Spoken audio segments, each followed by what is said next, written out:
Bonjour, je m'appelle Mariam Seck, je suis l'ex-présidente de la structure qui regroupe l'ensemble des étudiants issus de la commune de Mbao. Donc je dis déjà un ouf de soulagement parce que l'Assemblée générale s'est bien passée, bien qu'il y a un peu de querelle comme dans toutes les structures, mais nous avons fait une assemblée assez réussie. Je vais donc faire comme les anciens qui sont issus de la même structure, c'est-à-dire coacher à l'externe les étudiants qui sont de la commune de Mbao.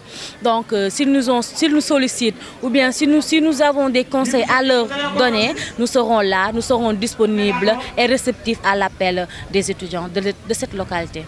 Donc le président a été certes le président du bureau. Donc c'est le bureau qui l'a choisi pour assurer la continuité.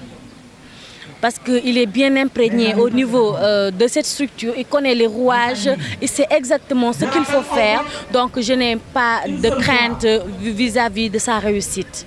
Donc nous, on sera là, Inch'Allah, pour nous approcher de lui, pour veiller à ce que le boulot soit fait dans les meilleurs délais et excellemment bien. maa ngi tudd Mariam Seck man maa nekkoon président wu étudiants yi nga xamante ni ñoo nekk Mbao. Assemblée générale bi certes njottuma woon ne dina demee nii mais final la fin justifie les moyens donc dama kontaan parce que président bi élire nañ ko dans de bonnes conditions. Voilà comme anciens yi niñ ko defee rek ñun déjà génn nañ mais xam nañ li nekk ci biir Sercam dafa doon structure boo xamante ni dafa soxla ay moyens donc ñun. Moyen moral, moyen financier, lu ñu am danañ ko jàppale pour que structure bi mën a jaar yoon mën a avancer sori suñu njort inshallah te dinañ si jàpp conseil bu ñu mën a def wala appui bu ñu mën a apporter pour que structure bi avancer inshallah dinañ ko ci def.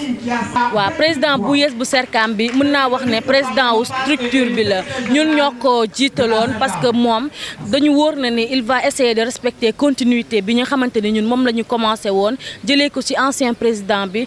yaakaar ne moom mii di door a ñëw dina ko yeggali incha allah.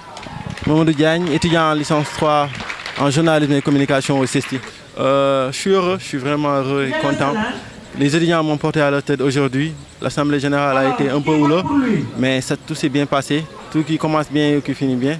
Alhamdulillah.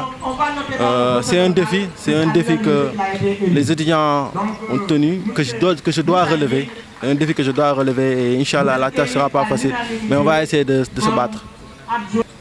Ma feuille de route sera en particulier renforcer le volet social et faire le maximum d'activités pédagogiques au sein de la commune et massifier la structure. Parce que la structure compte beaucoup d'étudiants au sein de la commune, mais qui n'adhèrent pas. Donc il faut faire adhérer les étudiants à la structure pour qu'ils puissent au moins participer au développement de la structure et à d'autres activités de la structure. En impliquant tout le monde, en impliquant tout un chacun. Dans ma campagne, j'ai dit, monsieur, je dis que j'étais le fédérateur, je compte fédérer toutes les communes et toutes les zones. Je veux que tout le monde s'implique. Je veux que tout le monde s'implique dans la gestion et que tous les étudiants de la commune s'impliquent. Je veux impliquer tout le monde. Salam alaikum, je suis Mamadou Diagne, étudiant CESTI, je suis en même temps, je suis président Sercam. Content ak mbégte. ak xam ni yan bi diis na te war naa dox ci li nga xamante ne war na ko mën a jëmal kanam incha allah. bi njëkk moom mooy jàppale ci étudiants yi ci wàllu social ak lépp lu jëm ci mbiru jàng bi incha allah. Donc monsieur Babacar Niang est élu par l'Assemblée générale à l'unanimité évidemment. Kon jafe-jafe mooy leen ñu dul mobiliser étudiants yëpp rek ci structure bi parce que Mbao ngand na Mbao rëy na mais étudiants yëpp bokkuñu Sercam léegi nag li ma gënaloon mooy étudiants yëpp ñoo bokk Sercam nga xamante ne au moins dinañ mën a ne dañuy yokk budget bi wala impliqué ñëpp incha allah.